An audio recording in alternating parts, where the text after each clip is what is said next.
ಆಗಿರತಕ್ಕಂಥ YouTube channel study with ಪರಶುರಾಮ್ಗೆ ಸ್ವಾಗತವನ್ನು ಕೋರ್ತೀನಿ. ಇವತ್ತು SSLCಯ ಪೂರ್ವ ಸಿದ್ಧತೆ ಮತ್ತು ಸರಣಿ ಪರೀಕ್ಷೆಗಾಗಿ ವಿಜ್ಞಾನ ವಿಷಯದಲ್ಲಿ ಒಂದು ಮಾಡೆಲ್ ಕ್ವಶನ್ ಪೇಪರನ್ನು ಪೋಸ್ಟನ್ನು ಮಾಡ್ತಾ ಇದ್ದೀವಿ. ನಾವು ಆಲ್ರೆಡಿ ಹಿಂದಿ ಆಗಿರ್ಬೋದು, ಸೈನ್ಸ್ ಆಗಿರ್ಬೋದು, SS ನಲ್ಲಿನೂ ಕೂಡ ಒಂದಿಷ್ಟು ಕ್ವಶನ್ ಪೇಪರ್ಸ್ಗಳನ್ನು, ಎಲ್ಲ ಪಾಠಗಳ ನೋಟ್ಸ್ಗಳನ್ನು, ಕ್ವಶನ್ ಆನ್ಸರ್ಸ್ಗಳನ್ನು, ಕ್ವಿಜಸ್ಗಳನ್ನು ಮತ್ತು ಪಾಸಿಂಗ್ ಪ್ಯಾಕೇಜ್ ವಿಡಿಯೋಗಳನ್ನು ಹಾಕಿದ್ದೀವಿ. ಅವೆಲ್ಲವುಗಳನ್ನು ತಪ್ಪದೇ ನೋಡಿ. ಸೊ ದಯಮಾಡಿ ವಿಡಿಯೋಗಳನ್ನು ಲೈಕ್, ಶೇರ್ ಹಾಗೂ ಸಬ್ಸ್ಕ್ರೈಬ್ ಮಾಡಲು ಮರೆಯದಿರಿ.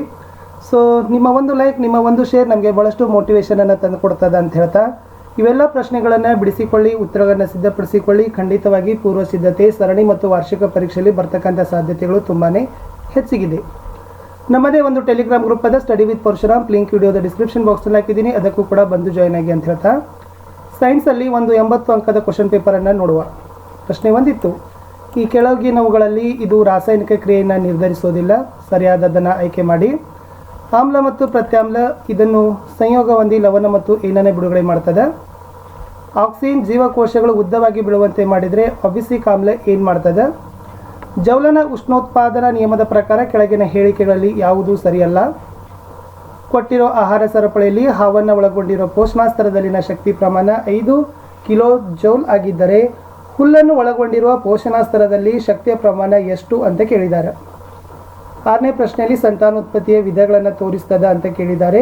ಇಲ್ಲಿ ಯಾವುದು ಗುಂಪಿಗೆ ಸೇರಿಲ್ಲ ಅನ್ನೋದನ್ನು ಹೇಳಬೇಕು.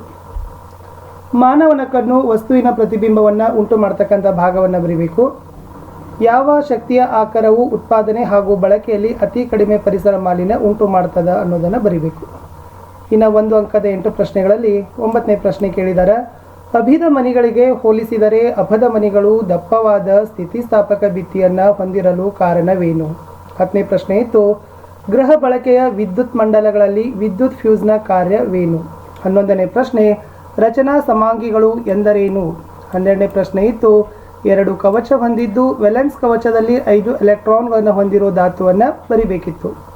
13ನೇ ಪ್ರಶ್ನೆ, ಅಲೈಂಗಿಕ ಸಂತಾನೋತ್ಪತ್ತಿಯಿಂದ ಉಂಟಾದ ಜೀವಿಗಳು ಬಹುತೇಕ ಸಾಮ್ಯತೆ ಹೊಂದಿರಲು ಕಾರಣವೇನು? 14ನೇ ಪ್ರಶ್ನೆ, ಮಾನವರಲ್ಲಿ ಮಗುವಿನ ಲಿಂಗವು ಹೇಗೆ ನಿರ್ಧಾರವಾಗ್ತದೆ? 15ನೇ ಪ್ರಶ್ನೆ, ಮಸೂರದ ಸಾಮರ್ಥ್ಯ ಎಂದರೇನು? 16, ಕಲ್ಲಿದ್ದಲಿನ ದಹನದಿಂದ ಉತ್ಪತ್ತಿಯಾಗುವ ಹಸಿರು ಮನೆ ಅನಿಲ ಯಾವುದು? ಇನ್ನು 2 ವಾಕ್ಯಗಳಲ್ಲಿ ಉತ್ತರವನ್ನು ಬರೀತಕ್ಕಂಥ 8 ಪ್ರಶ್ನೆಗಳು ಯಾವಂತ ನೋಡುವ. ಅಂತರುಷ್ಣಕ ಕ್ರಿಯೆ ಅಂದರೇನು? ಒಂದು ಉದಾಹರಣೆಯನ್ನು ಕೊಡಬೇಕಿತ್ತು. ಈ ಕೆಳಗಿನ ಸಂದರ್ಭಗಳಲ್ಲಿ ದ್ಯುತಿ ವಿಶ್ಲೇಷಣೆ ಕ್ರಿಯೆ, ಸಂಶ್ಲೇಷಣೆ ಕ್ರಿಯೆ ಹೇಗೆ ಬದಲಾಗ್ತದೆ ಅಂತ ಕೇಳಿದ್ದಾರೆ. ಮೋಡದ ದಿನಗಳಲ್ಲಿ, ಧೂಳಿನಿಂದ ಪತ್ರರಂಧ್ರ ಮುಚ್ಚಿದಾಗ ಅಂತ ಕೇಳಿದ್ದಾರೆ. 19ನೇ ಪ್ರಶ್ನೆ ಇತ್ತು, ಪ್ರಾಣಿಗಳಲ್ಲಿ ವಿದ್ಯುದಾವೇಗಗಳು ಮಾಹಿತಿ ವರ್ಗಾವಣೆಯ ಅತ್ಯುತ್ತಮ ಸಾಧನಗಳು ಏಕೆ? 20ನೇ ಪ್ರಶ್ನೆ ಇತ್ತು, ಸರಣಿ ಕ್ರಮದಲ್ಲಿರುವ ರೋಧಕಗಳನ್ನು ತೋರಿಸುವ ಅಂದವಾದ ಆಕೃತಿಯನ್ನು ಬರೀಬೇಕು. 21ನೇ ಪ್ರಶ್ನೆ ಏನು ಕೇಳಿದ್ದಾರೆ ಅಂದ್ರೆ, ಚಿತ್ರದಲ್ಲಿ ತೋರಿಸಿರುವಂತೆ ಒಂದು ದಿಕ್ಸೂಚಿಯನ್ನು ಕಾಗದದ ಸಮತಲದ ಮೇಲೆ ಎ ಬಿಂದುವಿನ ಸಮೀಪ ಇಡಲಾಗಿದೆ.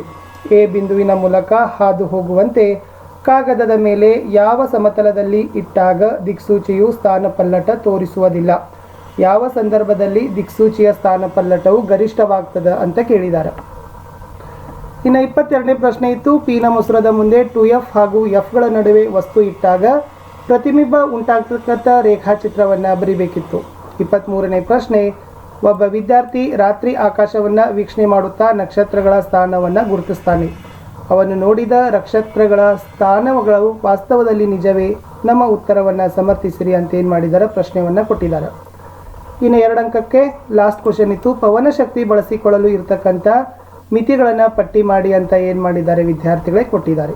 ಇನ್ನು 3 ಅಂಕದ 9 ಪ್ರಶ್ನೆಗಳನ್ನು ನೋಡೋಣ. ಒಟ್ಟು 27 ಅಂಕ ಇದ್ದಾವೆ, ಬಹಳ ಇಂಪಾರ್ಟೆಂಟ್ ಅದಾವೆ. ನೀರಿನ ವಿದ್ಯುತ್ ವಿಭಜನೆಯನ್ನು ತೋರಿಸುವ ಅಂದವಾದ ಆಕೃತಿಯನ್ನು ಕೇಳಿದ್ದಾರೆ. ಇದು ಮೋಸ್ಟ್ ಇಂಪಾರ್ಟೆಂಟ್ ಇದೆ. ಆ್ಯನ್ಯುವಲ್ ಎಕ್ಸಾಮ್ಗೂ ಕೂಡ ಇಲ್ಲಿಂದ ಕ್ವಶನ್ಸ್ ಭಾಳನೇ ಬರ್ತದೆ. 26ನೇದರಲ್ಲಿ ಇತ್ತು, ಸಸ್ಯಗಳಲ್ಲಿ ಕಂಡು ಬರ್ತಕ್ಕಂಥ ವಿಸರ್ಜನೆಯ ವಿಧಾನಗಳನ್ನು ತಿಳಿಸಬೇಕು. ಜೈಲಮ್ನಲ್ಲಿ ನೀರಿನ ಚಲನೆಗೆ ಪ್ರಮುಖ ಚಾಲಕ ಶಕ್ತಿ ಯಾವುದು ಅಂತ ಕೇಳಿದ್ದಾರೆ. 26ನೇ ಪ್ರಶ್ನೆ. 27, 100 ವ್ಯಾಟ್ ಸಾಮರ್ಥ್ಯದ 3 ವಿದ್ಯುತ್ ಬಲ್ಬ್ಗಳನ್ನು ಒಂದು ಮಂಡಲದಲ್ಲಿ ಸರಣಿಯಲ್ಲಿ ಜೋಡಿಸಿದ್ದಾರೆ. ಅಷ್ಟೇ ಮೂಲದ ಇನ್ನೊಂದು ಮಂಡಲದಲ್ಲಿ ಅದೇ ಸಾಮರ್ಥ್ಯದ 3 ಬಲ್ಬ್ಗಳನ್ನು ಸಮಾಂತರವಾಗಿ ಜೋಡಿಸಿದ್ದಾರೆ. ಹಾಗಾದರೆ 2 ಮಂಡಲಗಳ ಬಲ್ಬ್ಗಳು ಒಂದೇ ಪ್ರಕಾಶದಿಂದ ಬೆಳಗ್ತಾವ? ಉತ್ತರವನ್ನು ಸಮರ್ಥನೆ ಮಾಡಬೇಕು. 2ನೇ ಪ್ರಶ್ನೆ ಇತ್ತು, 2 ಮಂಡಲಗಳಲ್ಲಿ ಒಂದೊಂದು ಬಲ್ಬ್ ಹಾಳಾದರೆ ಉಳಿದ ಬಲ್ಬ್ಗಳು ಬೆಳಗುತ್ತವೆ ಅಂತ ಬರೀಬೇಕಿತ್ತು ಉತ್ತರ. 28ರಲ್ಲಿ ಒಂದನೇದಿದೆ, ಓಝೋನ್ ಪದರು ನಾಶವಾಗಲು ಕಾರಣವಾದ ಅನಿಲ ಯಾವುದು?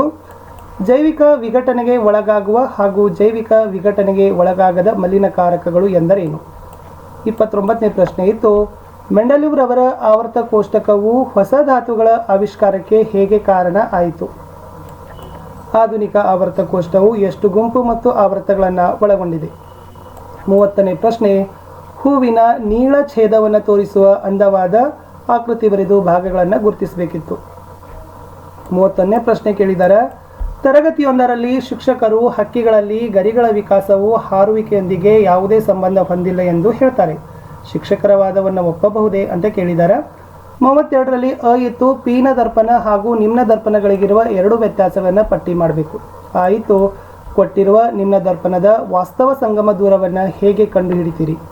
33 ವಾತಾವರಣದಲ್ಲಿ ಕಾಮನ ಬಿಲ್ಲು ಉಂಟಾಗ್ತಕ್ಕಂಥ ಪ್ರಕ್ರಿಯೆಯನ್ನು ವಿವರಿಸಿರಿ ಅಂತ 9 ಪ್ರಶ್ನೆಗಳು ಏನಾಗಿತ್ತು ವಿದ್ಯಾರ್ಥಿಗಳೇ 3 ಅಂಕಕ್ಕೆ ಕೇಳಿದರು. ಇನ್ನು 4 ಅಂಕದ ಪ್ರಶ್ನೆಗಳಲ್ಲಿ ಒಂದನೇದು ಏನಿದೆಯಪ್ಪ ಅಂದರೆ ಕ್ಲೋರ್ ಮತ್ತು ಅಲ್ಕಲಿ ಪ್ರಕ್ರಿಯೆ ಚಿತ್ರವನ್ನು ಕೆಳಗೆ ಕೊಟ್ಟಿದ್ದಾರೆ. ಚಿತ್ರಕ್ಕೆ ಸಂಬಂಧಪಟ್ಟಂಥ ಪ್ರಶ್ನೆಗಳಿಗೆ ಉತ್ತರಗಳನ್ನು ಕೊಡಬೇಕು. ಇಲ್ಲಿ ಎ ಎಂದು ಗುರುತಿಸಲಾದ ಭಾಗದಲ್ಲಿ ಬಿಡುಗಡೆ ಆಗ್ತಕ್ಕಂಥ ವಸ್ತು, ಬಿ ಎಂದು ಗುರುತಿಸ್ತಕ್ಕಂಥ ಭಾಗದಲ್ಲಿ ಬಿಡುಗಡೆಯಾದ ವಸ್ತು ಮತ್ತು ಅದರ ಅನುಕೂಲಗಳನ್ನು ತಾವೇನು ಮಾಡಬೇಕಾಗಿತ್ತು ಬರಿಬೇಕು. ಇಲ್ಲಿ ಎ ಮತ್ತು ಬಿ ಇದೆಲ್ಲ ಇದಕ್ಕೆ ಸಂಬಂಧಪಟ್ಟಂಥ ಕ್ವಶನನ್ನು ಕೇಳಿದ್ದಾರೆ. ಇನ್ನು ಮಾನವನ ಮಿದುಳಿನ ರಚನೆಯನ್ನು ತೋರಿಸ್ತಕ್ಕಂಥ ಚಿತ್ರ ಬರೆದು ಅಲ್ಲಿ ಕಪಾಲ ಮತ್ತು ಫಾನ್ಸ್ ಅಂತಕ್ಕಂಥ ಭಾಗಗಳನ್ನು ಗುರುತಿಸಿ. ನೇರವಾದ ವಾಹಕ ತಂತಿಯ ಸುತ್ತಲಿನ ಕಾಂತಕ್ಷೇತ್ರದ ದಿಕ್ಕು ಸೂಚಿಸುವ ನಿಯಮ ಯಾವುದು? ಆ ನಿಯಮವನ್ನು ನಿರೂಪಣೆ ಮಾಡಬೇಕು. ವಿದ್ಯುತ್ ಮೋಟಾರ್ ಅಂದರೆ ಏನು? ಆ ವಿದ್ಯುತ್ ಮೋಟಾರ್ ಬಳಸ್ತಕ್ಕಂಥ 2 ಸಾಧನಗಳನ್ನು ಹೆಸರಿಸಬೇಕಿತ್ತು. ಎಥೆನಾಲಿನ ಅನ್ವಯಗಳನ್ನು ಪಟ್ಟಿ ಮಾಡಬೇಕಿತ್ತು. ಎಸ್ಟರ್ಗಳನ್ನು ಸಾಬೂನಾಗಿ ಹೇಗೆ ಬದಲಾಯಿಸಬಹುದು ಅಂತ ಕ್ವಶನನ್ನು ಕೇಳಿದ್ದಾರೆ. ಮುಂದಿನ ಪ್ರಶ್ನೆ ಇತ್ತು, ಆದೇಶನ ಕ್ರಿಯೆಯನ್ನು ತೋರಿಸುವ ರಾಸಾಯನಿಕ ಸಮೀಕರಣವನ್ನು ಬರೀಬೇಕಿತ್ತು. ಇಷ್ಟು 3 ಅಂಕದ ಪ್ರಶ್ನೆಗಳಿತ್ತು. ಇನ್ನು 5 ಅಂಕದ ಒಂದು ಪ್ರಶ್ನೆ ಇತ್ತು, ಲವಣ ದ್ರಾವಣದ ವಾಹಕತೆಯನ್ನು ಪರೀಕ್ಷಿಸುವ ಚಟುವಟಿಕೆಯನ್ನು ಚಿತ್ರದೊಂದಿಗೆ ವಿವರಿಸಿರಿ ಅಂತ. ಈ ಕ್ವಶನ್ಸನ್ನು ಏನು ಮಾಡಿದ್ದಾರೆ ವಿದ್ಯಾರ್ಥಿಗಳು ಕೇಳಿದ್ದಾರೆ.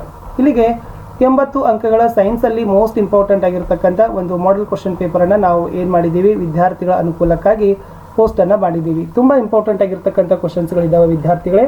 ಉತ್ತರಗಳನ್ನು ಖಂಡಿತವಾಗಿ ಸಿದ್ಧಪಡಿಸಿಕೊಳ್ಳಿ.